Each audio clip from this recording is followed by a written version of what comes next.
Go inside the Crimson Tide with your hosts Rodney Orr and Gary Harris, keeping you informed on everything Alabama. Tider Insider TV, brought to you by Tuscaloosa Tourism and Sports. Just to win it once, it's an honor, but to win it twice, it's unreal. So I mean, it feels great, with the support system that I have. I'm honored. And we're honored to be back with you on Tider Insider TV alongside Rodney Orr from TiderInsider.com. I'm WVUA 23 Sports Director Gary Harris. Ryan Williams, Rodney, announced his recommitment, I guess you could call it, to the Crimson Tide last Wednesday. Put any doubts to rest about where he was going. Canceled visits to Texas and to Auburn. And then today, he made a little history. The five-star talent out of Saraland High School became the first two-time Mr. Football winner in Alabama history, as voted on by the state sports writers. Just last year, he was named the first sophomore to win it. And what's really crazy is he could still have another year of high school had he not reclassified from 2025 to 2024. This past season, he helped the Spartans to a 14-1 record. He finished with 71 catches for 1,320 yards and 19 touchdowns. He also scored 7 rushing touchdowns and 2 on punt returns and threw a touchdown pass. He, in fact, helped lead them to the state championship game again, where he was beaten by Clay Chalkville, led by his best friend Jalen Milroe of the Cougars. So won the state championship in 2022, played for it in 2023. And Rodney, let's talk about Ryan Williams. And you know, I've been discussing recruiting for a long, long time. Alabama's recruited very, very well. A lot of really good players. But every now and then there is a player that is special. And watching this guy in high school, seeing him, 16 years old, reclassify, he appears to be a special talent and a guy that you would think will help your football team immediately. No, I think when you look at him, he has all the tools, obviously. I mean, we've been hearing about him since he was, the 8th or 9th grade. A guy that it's just amazing that he's only 16 years old and he's a dominant player that he is. I mean, you look at him there, big play after big play. And, he did it in the bigger games too, Gary, the biggest games.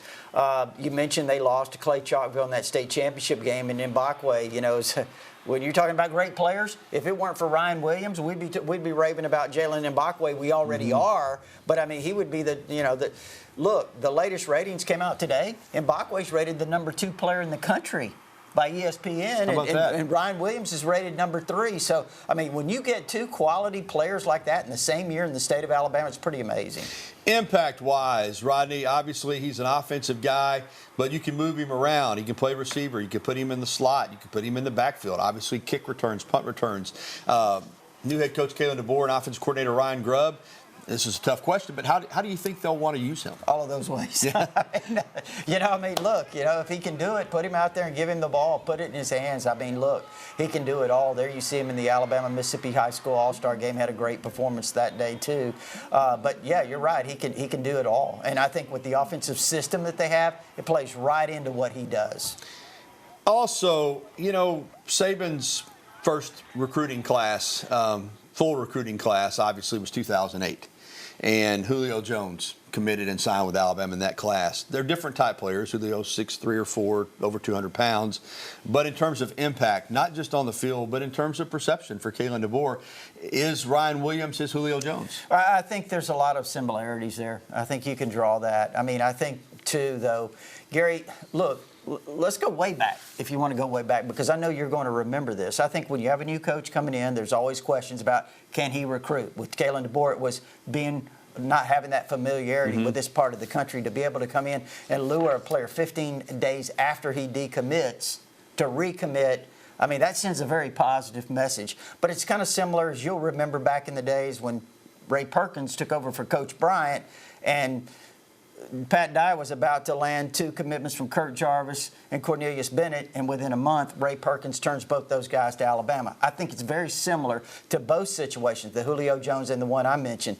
To get off to a better start would be very difficult. Yeah, Perkins went 2-2 against Dye and Auburn, and you could argue that had Jarvis and Bennett gone to Auburn, he might have gone 0-4. Yeah. I mean, they were they were that big. Hey, and don't forget about Wayne Davis, too. Yeah, he was Wayne part Davis. of that class. Yeah, and Alabama always battling Auburn in-state. This is huge. But it didn't end there for Coach DeBoer. Last Thursday, four-star edge Noah Carter announced on social media that he committed to Alabama, joining the 2024 class. He originally committed and signed a national letter of intent with Washington before Kalen DeBoer left the Huskies but become Alabama's head coach. Washington released Carter from his national letter of intent, allowing him to follow DeBoer to Tuscaloosa, 6'4", maybe around between 220, 230 pounds, Centennial High School in Peoria, Arizona, there near Phoenix. This is a guy, Rodney, this is what you're looking for. Long, athletic, and his athleticism is special coming off the edge because he's a great offensive player, too. Yeah, we talked about Cornelius Bennett. I mean, you look at the things that he does. I mean, a little bit different. Obviously, it's hard to compare anyone to Cornelius Bennett, but this guy has some Derek Thomas in him. He has some Cornelius Bennett, and he has a very good offensive game as well. There you see him returning a punt for a touchdown. Gary, he led his team with 10 touchdowns this past year. He had 11 sacks on defense. He's an incredible wide receiver. Watch him go up. Look at that. I mean, he's a very athletic player. He can play on both sides of the ball. He's going to be probably an outside pass rusher, as you mentioned, on this level. But I'm telling you, he can do it all. Watch this. In the back of the end zone. Wow. So very quickly, Coach DeBoer proving that he can recruit and bring in the type of talent that Alabama fans are accustomed to being brought in. And, Jalen Milroe, already a big talent on campus, talked about DeBoer this past Saturday and the positive vibe that Coach and his staff have brought to the Alabama program. All the guys are feeding off of his energy. He brings good energy throughout the building, and we can all feel it. And so we're super excited to have him here. We're looking forward to the challenge that's ahead because, the naysayers are not gone. It's still here. I have a lot of stuff that's still at Alabama that I wanted to achieve. And, I signed my letter of intent to come to the University of Alabama. So it's all about staying here and building. Love his attitude. Love this past weekend at Hillcrest High School. His student-athlete NIL youth football camp. It was sold out Saturday and Sunday. And, Rodney, he just didn't put in an appearance. It was a 3-hour camp on Saturday. He was there for 5 hours. Yeah. He stayed there afterwards, signing autographs, talking with parents, really invested in this camp. Kids just had a blast. I talked to some parents, that were there, and kids between 6 and 18 just had a great time. He was helped out, of course, by the Hillcrest coaching staff, coaches from Central High School, area high school athletes. But Jalen Milroe didn't just show up for this camp, Rodney.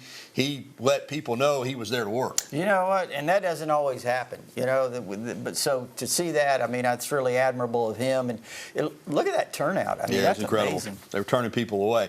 All right, Rod, recruiting the state of Alabama. Alabama's a national recruiting program, particularly under Nick Saban. But at the end of the day, it's still, you start with your own state. And 2025 is a really good year in the state of Alabama. I think Coach DeBoer is letting it be known that, Hugh Freeze at Auburn has talked about recruiting the state and improving Auburn's recruiting efforts. But I think Coach DeBoer, if there's a player in state that Alabama wants, this is still the University of Alabama, and he's made it clear he's going to go after him. Yeah, there's no doubt. I think when you look at it, again, I listened to an interview today, Gary, with Courtney Morgan, the GM, and he talked about some things and sounded very similar to what Nick Saban's approach is. He talked about critical factors and, how they really focus on those critical factors, and they don't want to deviate from those things when they make offers. And if there's a kid in the state of Alabama that has those, they're going to take him. They're going to jump on him. All right, indeed. And really a great week since we were with you last Tuesday on Tider Insider for Kalen DeBoer and Alabama football. And still to come, Alabama women's basketball had a dominating win on Sunday over Kentucky. And Sarah Ashley Barker had a career game. Also, men's basketball is back in the top 25 in both the coaches poll and the AP poll for the first time in a couple of months. We'll have the latest on that. And a little bit later on, we'll be getting to your phone calls, emails, and tweets. As always, the phone number right there on your screen, 205-348-WVUA. That's 348-9882. Or you can email us at TITV@WVUA23.com. We'll be right back with a show that takes you inside the Crimson Tide, Tider Insider TV.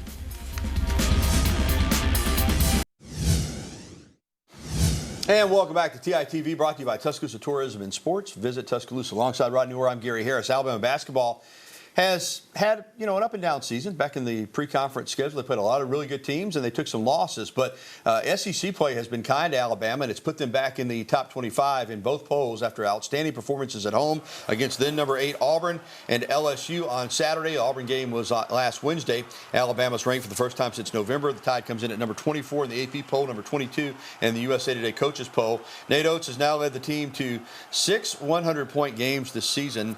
The SEC, the rest of the SEC collectively has 10. I mean, Alabama can score the basketball.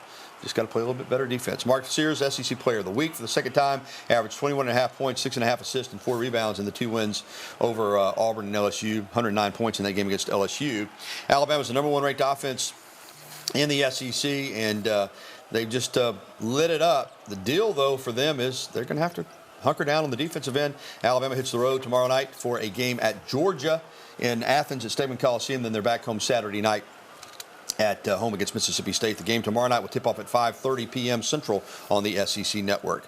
All right, Rodney, let's talk about Bama basketball for a little bit. And Nate Oates, I went to the game Saturday night. I went to his press conference. I mean, he doesn't hesitate to talk about, hey, we can score. You know, we're a very talented offensive team. But he also said we got to create, we got to play better defense. And he said that he wishes the team wouldn't be ranked because he said that doesn't really matter. It's about net and Ken Palm and all those things. He said he likes having a little bit of his chip on his shoulder, but defensively, he continues to be concerned that they're just not tough enough on the defensive end. Well, tough. We talked about the physical nature of the game and how earlier it might be an issue for them. And, again, they're scoring a lot of points. And to me, when you look at the performances they've had in the SEC, you got to say, you know what? They might be a little ahead of schedule, but defensively, I think that's the issue, Gary, when you start to project ahead. I mean, how do they improve defensively? Will they improve? Because if they're going to be the team with the scoring that they can, obviously they're a high-scoring team, but defensively, if they want to really reach the goals that they have, that's where they've got to improve. And when you look at this Alabama team, I continue to just marvel at how Coach Oates lost all that he lost from last year's team. Incredible. And had to turn this roster over and to go from being a team that, was the #1 seed in the NCAA tournament to a team that's battling again for an SEC championship. It's unbelievable. And lost his coaching staff, too. Yeah. And offensively, the way they've gelled together, we've talked about that since the very beginning when going back a couple of months and how they would have to gel over a period of time. And offensively, they've done that. But again, defensively, I think, as you mentioned, that's going to be the real key. All right, let's hear from the coach because it's time for Coach Talk. Alabama's in first place in the SEC at 5-1, but Nate Oates is not satisfied with the hot start. He wants more. He wants the rotation for the guys to play with energy, regardless of who starts, regardless of who comes off the bench. He wants toughness, consistent effort, and, of course, like we said, play better defense. It'd be nice to have a set rotation by this point. This isn't the way it's gone with this team. I think there's definitely minutes up for grabs. Start 4 guards means it's a lot of competition up in the front court as to who's actually going to play. I think there's some guys that have definitely established themselves as some of the better players on this team that are going to play. But even them, if they're not playing hard on the defensive end, we're not going to leave them in the game. She kicks it out. Well, Rodney, you heard him. And Alabama goes to Georgia, a much better Georgia team. I think they're 10-1 at home this year. For Alabama, though, you don't have a set rotation. He started 4 guards against LSU. He might start 3 bigs against Georgia. I think Coach is looking at it game by game based on how you play the previous game. And like he said, yeah, you'd love to have a set rotation. But if you don't, you go with what you got. Something there, he caught my attention, Gary. He said play hard on the defensive end. If you're not playing hard, it's a mindset. So I think that's really what it is right now. I don't take it that he feels like they can't do it. It's just the mindset. All right, let's talk about Alabama women's basketball because Sarah Ashley Barker, of course, the Barker name, well known in Tuscaloosa, her dad, Jay, national championship quarterback in 1992. She had 34 points to help Alabama beat Kentucky 91-74. It was the Tide's first SEC home win of the year. She scored 17 points in the second quarter alone, outscoring Kentucky in that quarter 17-16. Essence Cody also had a huge game, 14 points, 10 rebounds, and 3 blocks. And Barker, in addition to her 34 points, had 10 rebounds for a double-double. Alabama is back in action Thursday at Arkansas as they will take on the Hogs there in Fayetteville. Well, still to come on TITV, Nick Dunlap makes the decision to leave Alabama and join the PGA Tour. And coming up next, we'll be welcoming your phone calls, emails, and tweets. Go ahead and give us a call right now, 205-348-WVUA. That's 205-348-9882. You can email us as well. We're looking forward to hearing from you, Tider Insider Nation, when TITV returns right after this timeout.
All right, Alabama men's golfer Nick Dunlap became the first amateur to win a tournament on the PGA Tour in 33 years since Phil Mickelson did it in 1991.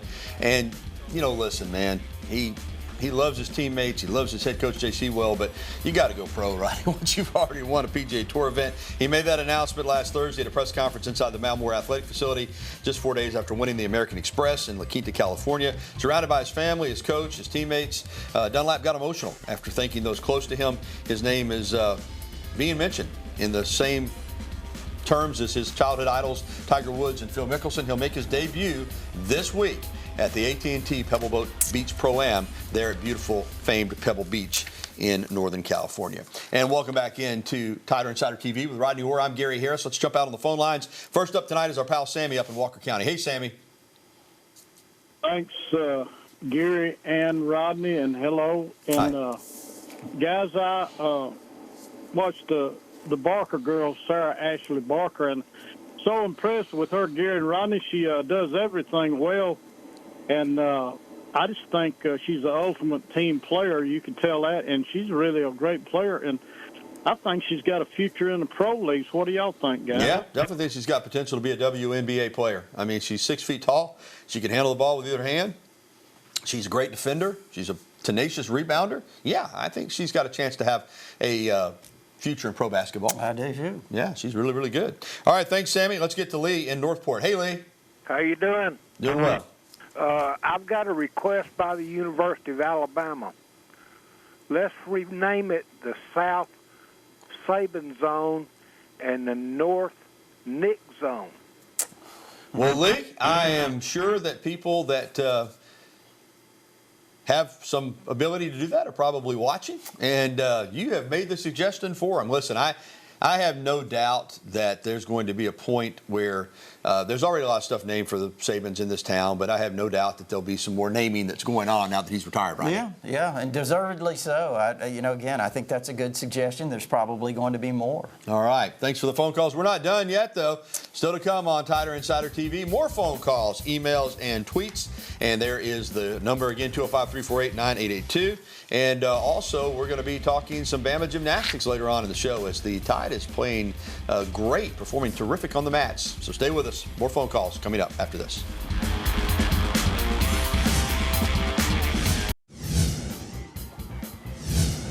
Well, the Alabama gymnastics team remains unbeaten on the season. They do have one tie. The Crimson Tide went to Gainesville on Saturday and beat Florida. That's hard to do. The Tide won 197.575 and 197.425 and snapped Florida's 20 home meet winning streak. The highlight of the night came from Lily Hudson, who scored a perfect 10 on the vault. It's the team's first perfect 10 of the season and the second of Hudson's career. Alabama will return home to Coleman Coliseum on Friday to take on Kentucky in the Be the Change meet. That'll start at 7:30 Central Time. It'll be broadcast on the SEC Network. Way to go, gymnastics.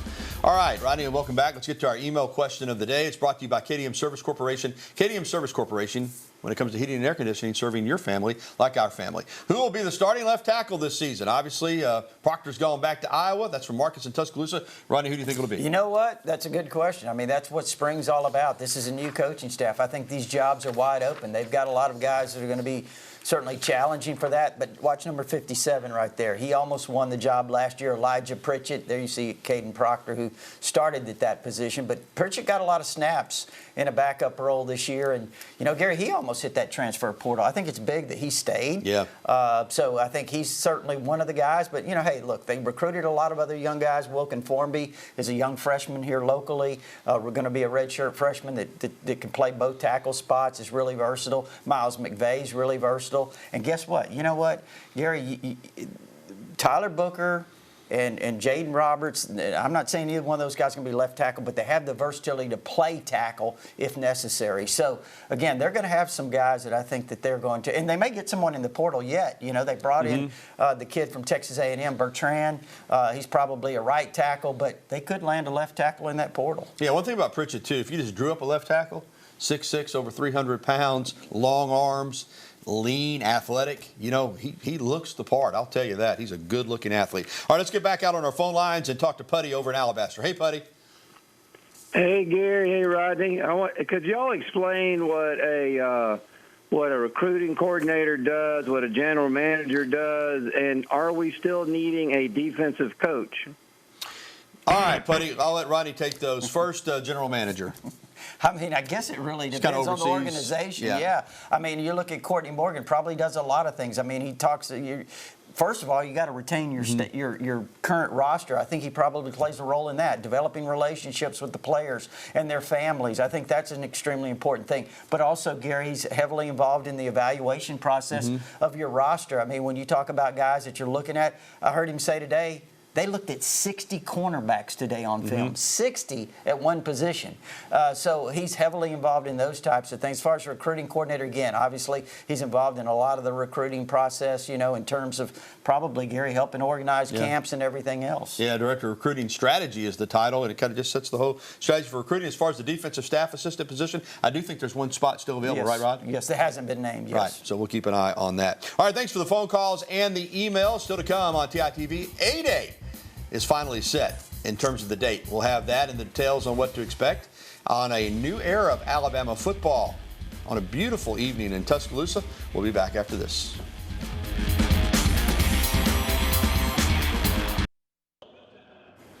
All right, the University of Alabama announcing today that the annual spring football game, also known as A-Day, will be held Saturday, April 13th. This, of course, will be the first time Kalen DeBoer walks the sidelines as Alabama's head coach during a game, even though it's Alabama versus Alabama, and also marked the first time since 2006 that Nick Saban hasn't been on the sideline, or more aptly on the field. Coach is usually out there in the middle of the field. We'll see how Coach DeBoer handles it. Going to be interesting, Rodney. Real quickly, a lot of thoughts. You can get more information at rolltide.com. A lot of thoughts about, 92,000 for Nick Saban's first A-Day game.